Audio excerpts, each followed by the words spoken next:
ሰላም ጤና ይስጥልኝ። ከሐረሪ ክልል ቴሌቪዥን የዕለቱን ዜናዎች ይዘን ቀርበናል። ከዜናዎቹ ጋር ምስጋናው ኃይሉ ነኝ። በቅድሚያም ክልላዊ ዜናዎችም የጀጎል ግንብ እድሳት የሐረሪን የሺህ ዓመታት አባቶቻችንን ገናና ስልጣኔ ከአዲሱ ትውልድ የዘመናዊነት ጋር አቀናጅቶ የሐረሪን አዲስ ትንሣኤ ያሳየ የልማት ስራ ነው ሲሉ የሐረሪ ክልል ርዕሰ መስተዳድር አቶ ኦርዲን በድሪ ገለጹ።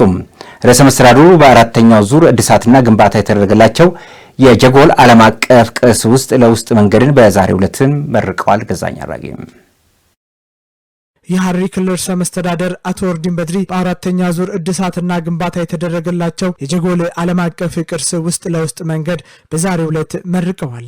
ርዕሰ መስተዳድሩ በወቅቱ እንደገለጹት የዓለም አቀፍ ቅርስ የሆነው የጀጎል ግንብ እድሳት ለ1000 ዓመታት የቆየውን ታሪካችንን የታላላቅ አባቶቻችንና ገናና ስልጣኔ ከአዲሱ ትውልድ የዘመናዊነት እይታ ጋር አቀናይተን የሐረር አዲስ ማንነትና ትንሣኤ የታየበት የልማት ስራ ነው ብለዋል። ዓለም አቀፍ ድንቅ ቅርስ የሰው ልጅ መኖሪያ ህያው ሙዚየም አሳንሰን በማየታችን ለረጅም ዓመታት ችላ መባሉን ጠቁመው ታሪካዊው የኮሪደር ልማት ፕሮጀክት ይህንን አይቻልም ማስተሳሰብ መስበሩን ጠቁመዋል። በዚህም የዓለም ቅርስ የሆነውን ግንብ ከአደጋ መታደግ መቻሉን አክለዋል። ተራ መንገድ ለማስመረቅ ወይንም ቀለም የተቀቡ ግንቦችን ለማየት ብቻ አይደለም። ዛሬ እዚህ የተገኘነው ለ1000 ዓመታት የቆመውን ታሪካችንን የታላላቅ አባቶቻችንና ገናና ስልጣኔ ከአዲሱ ትውልድ የዘመናዊነት እይታ ጋር አቀናጅተን የሐረርን አዲስ ማንነትና ትንሣኤ ለማወጅ ነው። በአራተኛው ዙር የጀጎል ኮሪደር ልማት ውስጥም ከ9 ኪሎ ሜትር በላይ የኮሪደር ልማት ስራዎችን መሰራታቸውን አብራርተዋል። በተለይም ቀድሞ የቆሻሻ መጣ የነበሩ በርካታ ትውልዶች ረግጠውት የማያውቁትን ጬሩ ጋር ሙሉ በሙሉ በመለወጥ ለመዝናኛ ምቹ፣ ለቆይታ ተመራጭ ስፍራ ማድረግ መቻሉን አንስተዋል። ይህም በክልሉ በተለይም በአመራሩ አንድነት፣ በህዝቡ አብሮነት እንዲሁም ከሌሎች ባለድርሻ አካላት ጋር በሀገር ውስጥና በውጭ ሀገር ከሚገኙ አካላት ጋር በቅንጅት በመስራት የተገኘ ውጤት መሆኑን ጠቁመዋል። የዚህ ድንቅ ስራ ትልቅ ሚስጥር ደግሞ የጋራ ርብርብ መሆኑን አንስተው ከመገፋፋት ወደ አብሮነት፣ ከመደነቃቀፍ ሴራ ወደ ወንድማማችነት፣ ወደ ጋራ ግብ መምጣት በመቻሉ መሆኑን ገልጸዋል። ይህ ፕሮጀክት የብሔርና የአካባቢን አጥር ሰብሮ ህዝብና መንግስት ያቀራረበ፣ ለወጣቶችም የስራ ዕድል የፈጠረ ልማት መሆኑን ጠቁመዋል። በቁጭት መንፈስ በመነሳሳት በቀጣይ ጊዜያትም ከዚህ የተሻለ የተዋበ ያማረ ስራ ለመስራት በትጋት መነሳት እንደሚገባም ጠቁመዋል። በቀጣይ ጊዜያት የተሰሩ ስራዎች ማዝለቅ፣ መጠበቅ፣ መንከባከብ፣ ከሁሉም በላይ የአካባቢው ማህበረሰብ ማስተባበር እንደሚገባ አስገንዝበዋል። በተጨማሪም ከዘመቻ ስራ ወጥቶ በራዕይ በግብና በእቅድ ሰርተን የአኗኗራችን መገለጫ የህይወታችን መርህ ሊሆን ይገባል ብለዋል። ለዚህ ስኬት የመንግስት የግል ተቋማቶች ተቀናጅተው ተረባርበው ይህንን ስራ ባህል ሊያደርጉት እንደሚገባ ጠቁመዋል። በቀጣዩ በ2019 የበጀት ዓመት በከተማና በገጠር የህዝባችንን ማህበራዊና ኢኮኖሚያዊ እድገት ሊያረጋግጡ የሚችሉ ስራዎች ላይ በትኩረት እንደሚሰራ ጠቁመዋል። በዚህም በከተማ ውስጥ በዛሬው ዕለት የ18 ኪሎ ሜትር የከተማ ኮሪደር ስራና የመንግስት ተቋማት ህንፃ ግንባታ አስጀምረዋል። በገጠሩ አካባቢ 250 የገጠር ሞዴል ቤቶች የተሟላ መሰረተ ልማት ያላቸው፣ የስራ ዕድል የሚፈጥሩ፣ በገጠር ላይ የሚኖረውን ማህበረሰብ ኑሮ የሚያሻሽሉ፣ የአኗኗር ዘይቤን የሚቀይሩ የ2019 አንዱ የትኩረት ማዕከል መሆናቸውን አብራርተዋል። 2019 የበጀት ዓመት በቀጣዩ በጀት ዓመት በከተማም በገጠርም የህዝባችንን ማህበራዊና ኢኮኖሚያዊ እድገት ሊያራግጡ የሚችሉ ስራዎች ላይ አተኩረን ካለፈው የምርጫ ዘመን የተሻለ የልማት ስራዎቻችንን አስቀጥለንና አዳዲሶችንም ጀምረን ለህዝባችን እርካታ የምንፈጥርበት ዘመን እንደሚሆን እምነቴ የጸና ነው። በዚህም መነሻነት በከተማችን ውስጥ በዛሬው ዕለት የ18 ኪሎ ሜትር የከተማ ኮሪደር ስራ እናስጀምራለን። በገጠር የያዝናቸውንና አዳዲስ ስራዎችንም በተሻለ ፍጥነትና ጥራት እናስከትላለን። በተለይም በገጠሩ አካባቢ 250 የገጠር ሞዴል ቤቶችን እንገነባለን። በወቅቱም በአራተኛው ዙር የጀጎል ዓለም አቀፍ ቅርስ እድሳትና ግንባታ ላይ ለተሳተፉ የመንግስትና የግል ተቋማት የእውቅና ሰርተፍኬት ተበርክቶላቸዋል። የክልሉ ባህልና ቅርስ ቢሮ ምክትል ኃላፊ አቶ ናሲር አህመድ እንደገለጹት ይህንን ልማት በሚጀመርበት ጊዜ የተለያዩ አስተሳሰቦች እንደነበሩ አንስተው ይጀመራል እንጂ እንዴት መጨረስ ይቻላል የሚሉ አስተሳሰቦችን የቀየረ መሆኑን ጠቁመዋል። ይህንን ልማት በሚጀመርበት ጊዜ ሁለት አስተሳሰቦች ነበሩ። አንደኛ ይጀምራሉ፣ እንዴት መጨረስ ይችላሉ፣ በምን ካፒታል መጨረስ ይችላሉ፣ በምን አቅም መጨረስ ይችላሉ የሚለውን ነገር አደገኛ አመለካከቶች ነበሩ። ሁለተኛ አመለካከት አንድን ሰው ለመጥቀም አንድን ሰው ለመጎዳት እንደሚሰራ አድርጎ ህዝብ ውስጥ እየተናፈሰ የነበረው አመለካከት ቀላል አይደለም። ይህንን አመለካከት በእውነቱ ክቡር ፕሬዝዳንታችን ቀንና ማታ በመስራት ከካቢኔ ጋር አብሮ በመሆን በተግባር በማሳየት ይህንን አመለካከት ተሸንፈዋል። ክልሉ ላይ ላለው ልማትና ሰላም እንዲረጋገጥ ከፍተኛ የአመራር ቁርጠኝነት የታየበት መሆኑንም ገልጸዋል። በክልሉ ያለው ልማት በጣም አበረታችና ለወደፊት ቀጣይነት ያለው ልማት ለመሆን ትልቅ ማሳያ መሆኑንም አንስተዋል። በመርሃ ግብሩ የክልሉ ከፍተኛና መካከለኛ አመራሮችን ጨምሮ የፌዴራል መንግስት አመራሮች፣ የሀገር ሽማግሌዎች፣ አባገዳዎች፣ የሃይማኖት አባቶች ተገኝተዋል።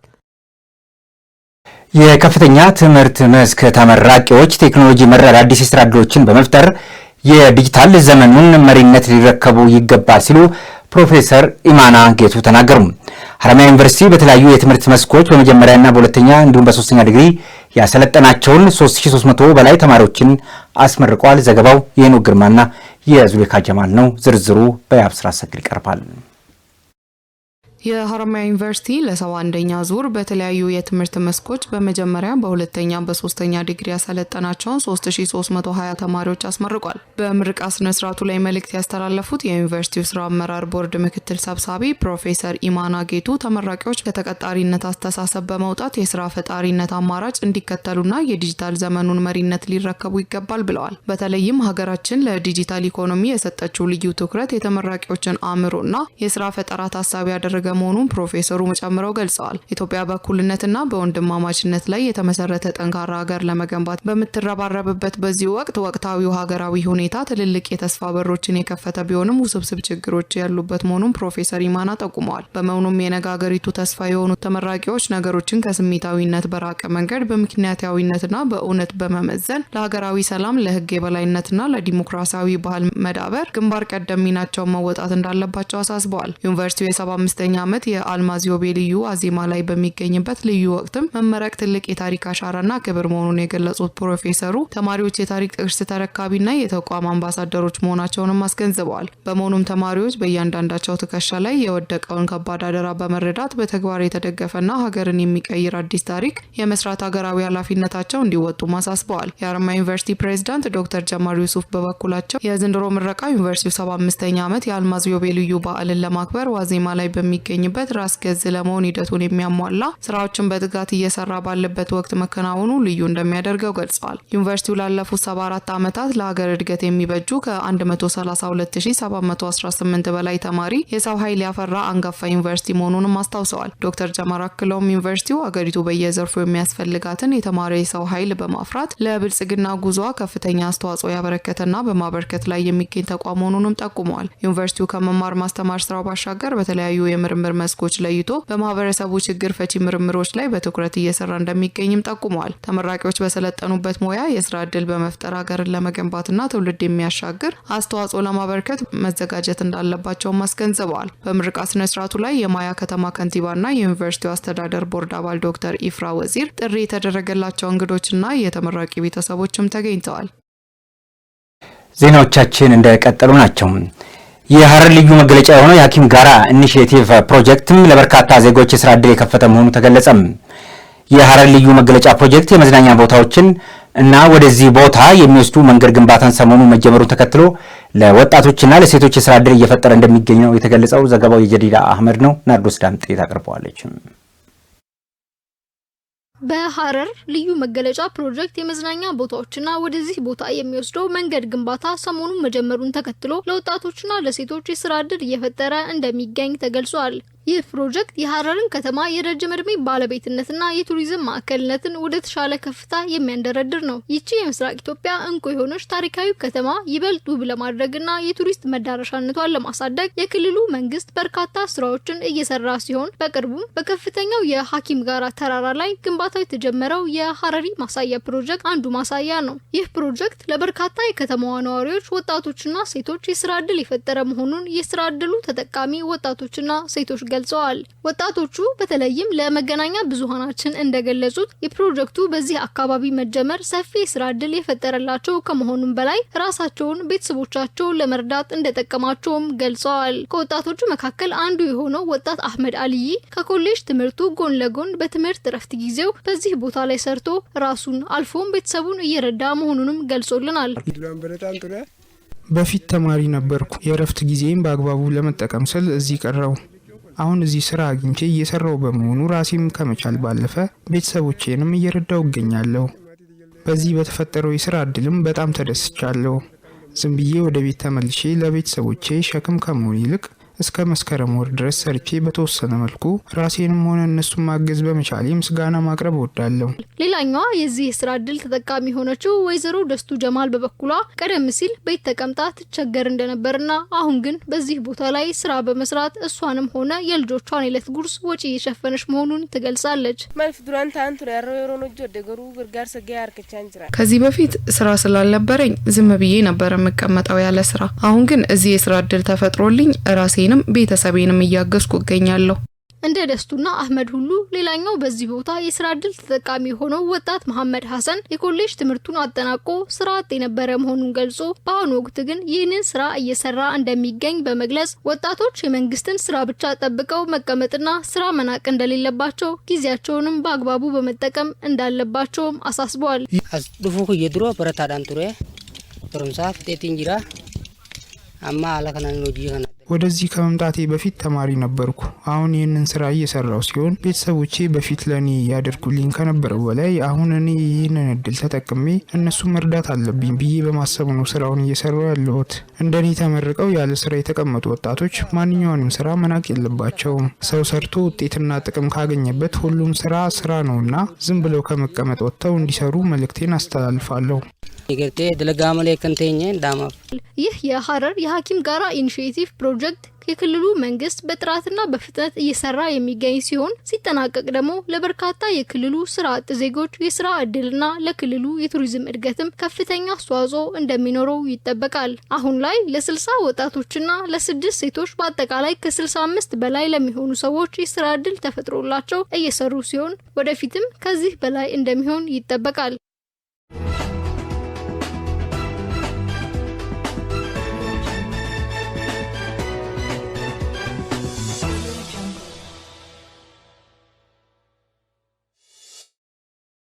ወደ ሀገር አቀፍ ዘገባዎች ተሻገርን። የተሰጠንን ኃላፊነት በእውነት በትጋትና በቅንነት በማገልገል ህዝባችንን እንክሳለን አሉ የአዲስ አበባ ከተማም አስተዳደር ከንቲባ አዳነች አቤቤ።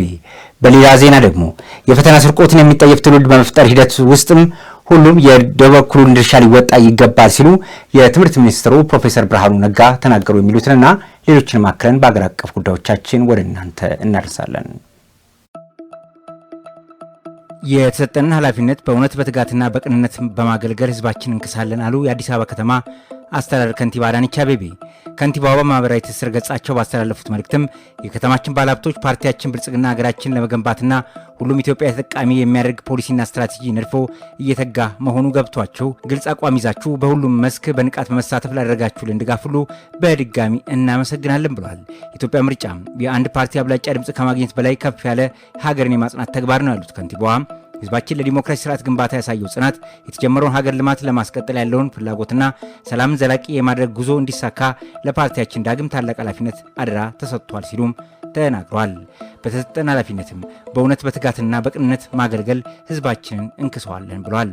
ፓርቲውም በግሉ ሴክተር ጠንካራ አጋርነትና ብልጽግና ያረጋግጣል ብለው እንደሚያምኑ ጠቁመው ለዚህም የግል ሴክተሩ ለሀገር ግንባታ በሚያደርገው ጥረት ሁሌም ድጋፋችን አይለያችሁምና በትብብር መስራታችንን እናጠናክራለን እንቀጥላለንም ሲሉ መልእክታቸውን አስተላልፈዋል።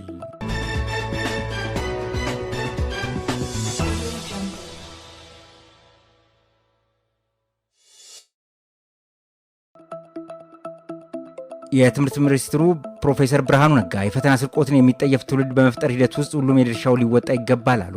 ከሰኔ 23 እስከ ሐምሌ 16 በበይነ መረብ በወረቀት የሚሰጠውን የ12ኛ ክፍል ማጠናቀቂያ ሀገር አቀፍ ፈተና አስመልክተው ከባለድርሻ አካላት ጋር ምክክር ተካሂዷል። በመድረኩ የተገኙት ፕሮፌሰር ብርሃኑ ነጋ የፈተና ስርቆትን የሚጠየፍ ትውልድ በመፍጠር ሂደት ውስጥ ሁሉም የድርሻው ሊወጣ እንደሚገባም አሳስበዋል። በፈተና ሂደት ወቅትም ፈተናን ለማሰረቅ ይሁን ለመስረቅ የሚሞክሩ አካላት ላይ ጥብቅ እርምጃ እንደሚወሰድ ጠቅሰው ለፈተና ስኬታማነት ሚኒስትሩ አስፈላጊውን ድጋፍ እንደሚያደርግ ማረጋገጣቸውን የትምህርት ሚኒስቴር መረጃ አመልክቷል። ኢትዮጵያ ፌዴራል ፖሊስ ምክትል ኮሚሽነር ጀነራል መላኩ ፈንታ በበኩላቸው የዘንድሮ 12ኛ ክፍል ማጠቃለያ ፈተና በስኬት እንዲጠናቀቅ የጸጥታ ዘርፉ ተገቢውን ዝግጅት አድርጓል ብለዋል። የፈተናውን ሂደት በታሰበው አግባብ በስኬት እንዲጠናቀቅ በታማኝነት በትብብር ተቀናጅቶ መስራት እንደሚገባም ገልጿል። የ2018 ዓ.ም የ12ኛ ክፍል ማጠቃለያ ሀገር አቀፍ ፈተና ለመውሰድም ከ563 ሺህ በላይ ተፈታኞች መመዝገባቸው ተገልጿል።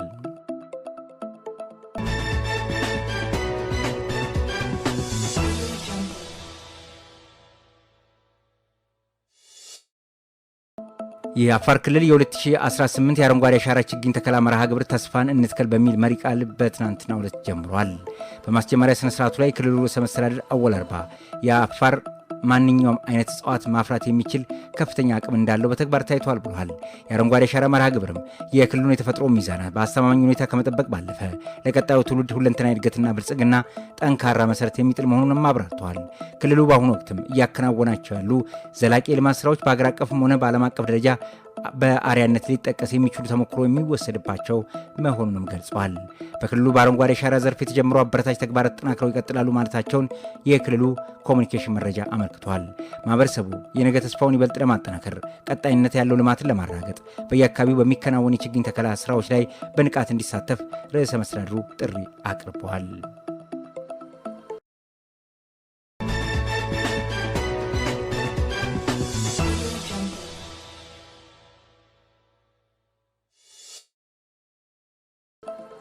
የአርሶ አደሮችን የሶላር ኤሌክትሪክ ተጠቃሚነት ለማሳደግ በቁርጠኝነት እየተሰራ ነው አለ የውሃና ኤነርጂ ሚኒስትር። በሚኒስትሩ የዩኤንፒ አፍሪካ ሜኒ ግራንድ ፕሮጀክት አስተባባሪ አቶ ይመስላል ተፈራ እንዳሉትም በኢትዮጵያ በርካታ የገጠር አካባቢዎች ላይ ያለው ኤሌክትሪክ ኃይል ተደራሽነት ዝቅተኛ ነው። ችግሩን ለመቅረፍም ከዋናው መስመር ርቀው የሚገኙ የገጠር አካባቢዎች በሶላር ኤሌክትሪክ ኃይል ተጠቃሚ ለማድረግ ትኩረት መደረጉን አመልክቷል። በዚህ መሰረትም የዩኤንዲፒ አፍሪካ ሚኒ ግራንድ ፕሮጀክት በገጠር አካባቢዎች ላይ ሶላር ሚኒ ግራንዶችን በመትከል የኃይል ተደራሽነትን ለማስፋት እየሰራ ይገኛል። ፕሮጀክቱ በኦሮሚያ፣ ሶማሌ፣ ትግራይና በሌሎችም ክልሎች የሚተገበር ሲሆን ውጤታማነቱ ታይቶ በሌሎች አካባቢዎችም ለማስፋፋት እንደሚሰራ አብራርተዋል። በገጠር አካባቢዎች ኤሌክትሪክ ተደራሽነትን ማሳደግ እንደሚገባ ጠቁመው ለዚህም በዘርፉ የባለድርሻ አካላት ትብብርና ተስፋ ወሳኝ መሆኑን ተናግሯል። ከዚህ በፊት የሚኒ ግራንድ ፕሮጀክት በመንግስት ብቻ ይተገበር ነበር ያሉት አስተባባሪው አፍሪካ ሚኒ ግራንድ ፕሮጀክት የግሉን ዘርፍ በማሳተፍ እንደሚሰራ አስረድተዋል።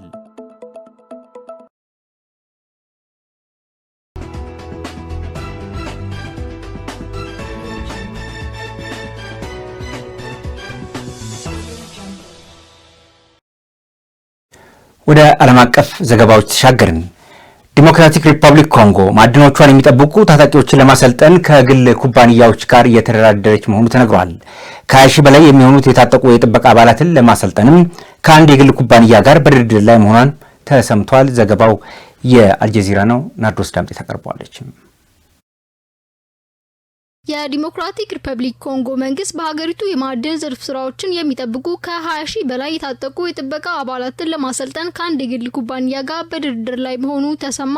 እንደ ሀገሪቱ የማዕድን ቁጥጥር ኃላፊ ገለጻ ከሆነ እነዚህ አዲስ ጠባቂዎች ግዙፍ የንግድ ማዕድን ማውጫዎችን የሚጠብቁ፣ ቀላል መሳሪያዎችን በመጠቀም በባህላዊ መንገድ የሚቆፍሩ፣ አነስተኛ አምራቾችን ይዞታ አሰራርን ህጋዊ የሚያደርጉ እንዲሁም ወደ ውጭ የሚላኩ ማዕድናት ከየት እንደመጡ የሚከታተሉ ይሆናሉም ተብለዋል። ስሙ ያልተጠቀሰው ይህ የግል አሰልጣኝ ኩባንያ የሚያሰለጥነው እነዚህ አዳዲስ ኃይሎች በአሁኑ ወቅት በማዕድን ማውጫዎችና ማቀነባበሪያ ጣቢያዎች ላይ የሚገኙትን ፖሊሶችና ወታደሮች በሙሉ ሂደት የሚተካ ይሆናልም ተብሏል። ኮንጎ እንደ መዳብ፣ ኮባልት፣ ቆርቆሮ፣ ታንታለም፣ ወርቅ፣ ሊቲየም እና ዚንክ ያሉ የዓለማችን ባለጸጋ የሆነች የማዕድን ክምችቶች ያላት ሀገር ናት። ይሁን እንጂ አንዳንድ ጊዜ በወታደሮች ጥበቃ በሚደረግላቸው ባህላዊ ማዕድን አውጪዎች፣ ዓለም አቀፍ ባለሀብቶች በተሰጣቸው ይዞታዎች ላይ ጭምር ያለ ፍቃድ በብዛት ሲንቀሳቀሱም ይስተዋላሉ።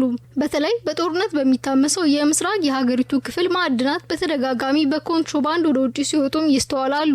የኢንስፔክተር ጀነራል ራፋኤል ካምቤሌ ባለፈው ሳምንት በሉምቡባሺ የማዕድን ማዕከል በሰጡት ቃለ ምልልስ ላይ እንደገለጹት በመርህ ደረጃ ስምምነት ላይ ደርሰናልን ብለዋል። ባሪት ማይኒንግ ኮርፖሬሽን በሰሜን ምስራቅ የሀገሪቱ ክፍል ግዙፍ የወርቅ ማዕድን ፍለጋ የሚንቀሳቀስ ሲሆን ግሌንኮር ሲኤምሲ ግሩፕ ደግሞ እና ጂዚንግ ማይኒንግ ደግሞ በደቡብ ምዕራብ ካታንጋ ግዛቶች የመዳብ ኢንዱስትሪ ውስጥ ግንባር ቀደም ተዋናዮች መሆናቸውም ይታወቃል። ከማዕድን ሚኒስቴር ስር የሚገኘው የጠቅላይ ኢንስፔክቶሬት በዘንድሮ ዓመትም መጀመሪያ ላይ ከአሜሪካና ከተባበሩት አረብ ኤሚሬቶች በሚገኝ የገንዘብ ድጋፍ ለዚህ የጥበቃ ኃይል $100 ሚሊዮን ኢንቨስት እንደሚያደርግም አስታውቀው ነበረ። ኮንጎ ባለፈው ታህሳስ ወር ከትራምፕ አስተዳደር ጋር ስትራቴጂካዊ አጋርነት የተፈራረመች ሲሆን ይህም ለአሜሪካ ኩባንያዎች በአንዳንድ የኮንጎ የማዕድንና መሰረተ ልማት ፕሮጀክቶች ላይ ቅድሚያ የሚሰጥ እድል ይሰጣል ሲል ብሉምበርግ ኒውስ ዘግቧል። ህፃን ልጇን ለማዳን ስትል ህይወቷን ያጣችው የእግር ኳስ ተጫዋቹ ባለቤት የእናትነት ፍቅር ማሳያ ሆናለች። በቬንዙዌላ በደረሰው አስከፊ መሬት መንቀጥቀጥ ምክንያት ታዋቂው የእግር ኳስ ተጫዋች ሄክተር ኬኬ ባለቤቱን አንድሪያን በሞት ማጣቱን ገልጿል። ባሏ ጋራ ከተማ የመኖሪያ ህንጻቸው ሲደርስ አንድሪያ ትንሽዋን ልጇን በራሷ አካል በመሸፈን ከፍርስራሹ ስር እንድትተርፍ አድርጋታለች። ህፃኗ በነፍስ አድን ቡድኖች በህይወት ስትገኝ እናትየው ግን እስከ መጨረሻው አሸልባለች። አደጋው በደረሰበት ወቅትም ተጫዋቹ ከሀገር ውጭ የነበረ ሲሆን በትውልድ ሀገሩ ቬንዙዌላ የተከሰተው ይህ አደጋም ባለፉት 100 ዓመታት ውስጥ እየከፋ ነው ተብሏል። በሬክተር ስኬል 7.2 እና 7.5 የተመዘገቡት ሁለት ተከታታይ መሬት መንቀጥቀጦች በሀገሪቱ ቢያንስ 235 ሰዎችን ህይወት ቀጥፈዋል። እንዲሁም ከ1500 በላይ ሰዎችን ጎድተዋል። የስፖርቱ ማህበረሰብ ለተጫዋቹ ጥልቅ የሆነ መጽናናትን እየተመኘ ይገኛል ሲል የሀገሪቱ ብዙሃን መገናኛ ዘግበዋል።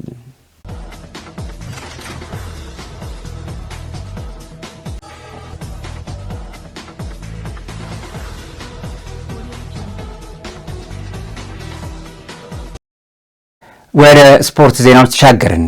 የመጨረሻው ምዕራፍ ላይ የሚገኘው 37ኛው የሳምንት የሲቢኢ የኢትዮጵያ ፕሪሚየር ሊግ ወደ ከፍተኛ ሊግ መቀለ 70 እንደርታ እና አርባ ምንጭ ከተማው መውረዳቸውን ሲያረጋግጡ የምስራቅ ብቸኛው ተወካይ ድሬዳዋ ከተማ ደግሞ ላለመውረድ የሚያደርገውን ጨዋታ ዛሬ ይጠበቃል። በሌላ ዜና ደግሞ በ2016 የዓለም ዋንጫ በደማቅ ሁኔታ ሲቀጥል ወደ ቀጣዩ ዙር ለማለፍ የሚደረገው ትንቅንቅ የዓለምን ቀልብ እየገዛም ይገኛል። አፍሪካዊቷ ሀገር ሴኔጋልን በሰፊ የጎል ልዩነት ማሸነፍ ችላለች። እነዚህን ዘገባዎች ናትናኤል ሙጌታ ወደ እናንተ ያደርሳችኋል። 37ኛ ሳምንት ላይ ደረሰው የሲቢኢ የኢትዮጵያ ፕሪሚየር ሊግ ተጠባቂ የነበረውና ከሊጉ ላለመውረድ ሲጫወት የነበረው መቀለ 70 እንደርታ ኢትዮጵያ ቡናን ሲገጥም በሰፊ የጎል ልዩነት ማሸነፍም ችሏል።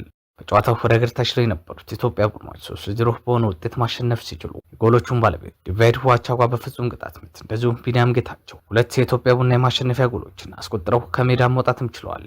ይህንን ተከትሎም ከሊጉ ተሰናባቹ መቀለ 70 እንደርታ በ37 ነጥብና 19ኛ ደረጃ ላይ ተቀመጠ ሲሆን ቀደም ሲል በ2011 ዓ.ም የሊጉ ሻምፒዮን መሆንም ችሎ ነበር። በሌላ ጨዋታ በአዳማ ሳይንስ ቴክኖሎጂ ዩኒቨርሲቲ ስቴዲየም ቅዱስ ጊዮርጊስ በፍጹም ጥላውን ብቸኛ ጎል ፋሲል ከነማን 1-0 በሆነ ውጤት ማሸነፍም ችሏል። ሌላኛው ሁለተኛ ደረጃ ላይ የሚገኘው ነገሌ አርሲ ኢትዮጵያ ንግድ ባንክን 2-0 በሆነ ውጤት ማሸነፍ ሲችል የጎሎቹን ባለቤቶች በረከት ወልዴ በፍጹም ቅጣት ምት እንዲሁም ሀቢብ ከማል የነገሌ አርሲን የማሸነፊያ ጎሎች ማስቆጠርም ችለዋል። ሌላኛው ዛሬ ከሊጉ ላለመውረድ እየታገለ የሚገኘው የምስራቁ ብቸኛው ተወካይ ክለብ ድሬዳዋ ከተማ ሀዲያ ሆሳዕናን የሚገጥም ይሆናል። ይህንን ጨዋታ ከሊጉ ላለመውረድ የማሸነፍ ግዴታ ውስጥ በመሆን ወደ ሜዳም የሚገቡ ይሆናል።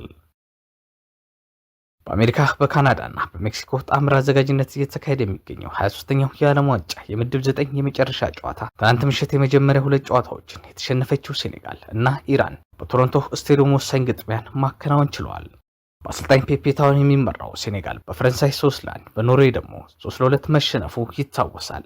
ባለፈውም ጨዋታ እስማኤል ሳር ሁለት ጎሎችን ቢያስቆጥርም ቡድኑን ከመሸነፍ መታደግም አልቻለም ነበር።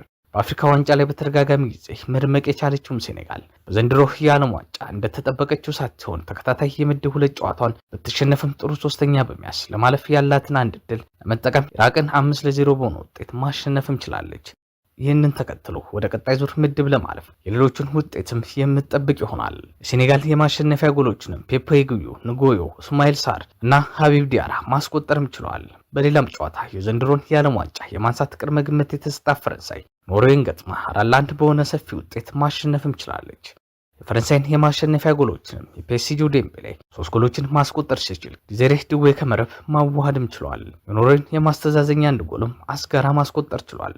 ፈረንሳይ በ9 ነጥብና ንጹህ 8 ጎሎችን በመያዝ ወደ ቀጣይ ዙር ማለፋቸውን ሲያረጋግጡ ፈረንሳይ በቀጣይ ጥሎ ማለፍ ከስዊድን እንደዚሁም ኖርዌይ ወይም ደግሞ ከኮትዲቯር ጋር ጨዋታቸውን የሚያከናውኑም ይሆናል።